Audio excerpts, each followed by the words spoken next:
The vibe is absolutely shifting. I mean, people voted on this issue. Independents, some people who are Democrats who see the nonsense and the craziness and the lies and don't want boys in their daughters' sports.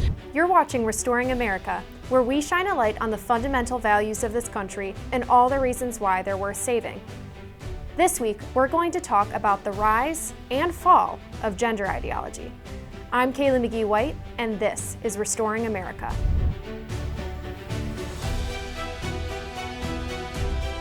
Gender ideology has been front and center in the culture war for the past few years, but it received a massive political boost from the Biden administration, which sought to enshrine within federal regulations the idea that a person's gender can be different than his sex. This included rules such as Title IX, which is meant to protect female access and equal access to restrooms, sports teams, and locker rooms. The Biden administration did this with no care at all for how these radical policies might affect women, whose sports teams, restrooms, and locker rooms were suddenly opened wide to anyone who wanted access to them. But the election of Donald Trump last month should signal the end to gender ideology's political reign. Trump has already vowed to rewrite Title IX to make sure it protects women's spaces. He's also vowed to ban healthcare providers that accept federal funding from performing experimental sex change treatments on minors. Culturally, there is reason to hope the public is finally getting rid of gender ideology as well. My guest today is going to explain why, and also help break down what the incoming Trump administration should do to make sure gender ideology stays in its political grave. But before we get to her, make sure to subscribe, hit that like button, and for more, head to washingtonexaminer.com. With me today is Jennifer Say, the CEO and founder of XXXY Athletics. Jennifer, thanks so much for joining. You have been very outspoken about gender ideology and the harms that it causes specifically to women and to female athletes. And, I see this election as sort of a political rebuke to that ideology because the Biden administration was very aggressive in pushing this ideology through several executive orders, including a rewrite of Title IX. Would you agree with that? Do you think that the vibe is shifting politically when it comes to this ideology? The vibe is absolutely shifting. I mean, people voted on this issue. Independents, some people who are Democrats who see the nonsense and the craziness and the lies and don't want boys in their daughters' sports, voted in ways they never thought that they would before. So the vibe has shifted, but I would warn against being too complacent. The left is going to push back. They're going to double down. Just yesterday, Jen Psaki talked on her show about how this is not an issue and essentially commanded her viewers to continue to fight and to push back. But if that were actually an issue at thousands of schools across the country, it would be worthy of a debate. But there are just incredibly few examples of transgender girls playing in youth sports. And when we see those examples, there isn't evidence that these kids are a threat to safety or fairness.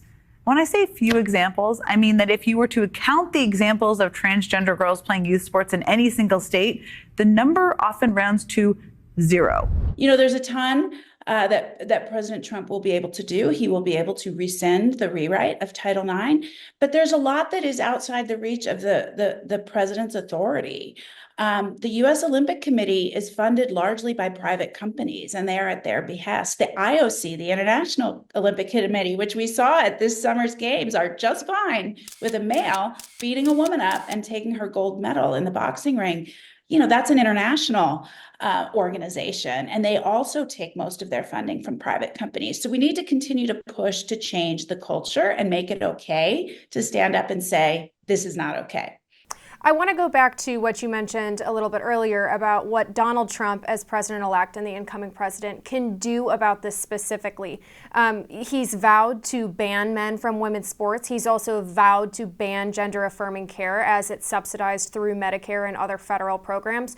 What are some other concrete steps the incoming Trump administration can take within even the first few months of the new administration to protect women and to protect girls and to protect children? Well, I think the most important one is rescinding that rewrite of Title IX that the Biden administration pushed through.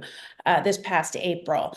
And, for those that don't know, this rewrite of Title IX essentially replaced women's and girls' sex-based rights in the education system with gender identity. So that means if a male says that he is a girl or a woman, he can enter women's sports and spaces within the education system. So he can rescind that and essentially codify that sex-based rights are for XX, which seems sort of obvious, like it shouldn't need to be codified. But he can absolutely do that because the education system is federally funded, from Head Start programs all the way up to universities. And that is a huge one for him to kind of rewrite that, rescind the current state. But the Biden rewrite is active in 24 states right now.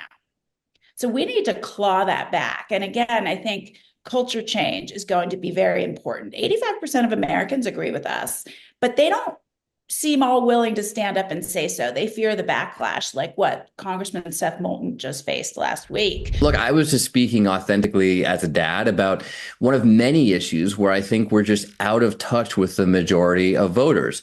And I stand by my position. Maybe I didn't get all the words exactly right. But the point is that the backlash I've received proves my point that we can't even have these discussions as a party. There were calls for his resignation. This weekend, there were protests outside of his office. So, culture change is long and hard, and Trump can certainly begin to instigate that, but we need to do that work ourselves. And there are some indications that the culture is beginning to change. You see some private companies beginning to shy away from this a little bit. You also see some even very public leftists. I think of Alexandria Ocasio-Cortez, who removed the pronouns from her Twitter bio.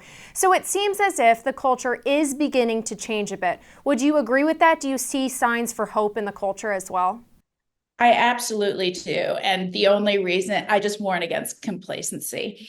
That's it. I absolutely feel that there is a significant vibe shift. Just days after the election, lefty pundits like Joe Scarborough were saying, I always thought, boys should not be allowed to play in girls' sports. 85% of Americans agree with me. He sort of said that, but he sort of didn't push it very hard. So there's definitely a shift. But I do just think we need to kind of gird ourselves against not getting too complacent, because again, the reaction to Congressman Moulton was swift and fierce. And I think that continues to scare people from standing up. The other thing I would say is, I've been active in this space of protecting female athletes for a very long time. I was an elite gymnast and national team member as a child, and I was the first gymnast to speak out against abuse in the sport.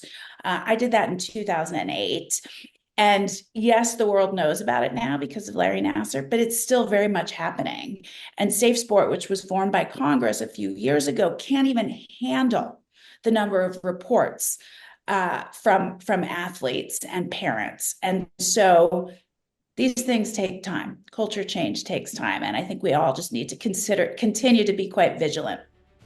Absolutely. Well, thanks so much, Jennifer. We appreciate you joining.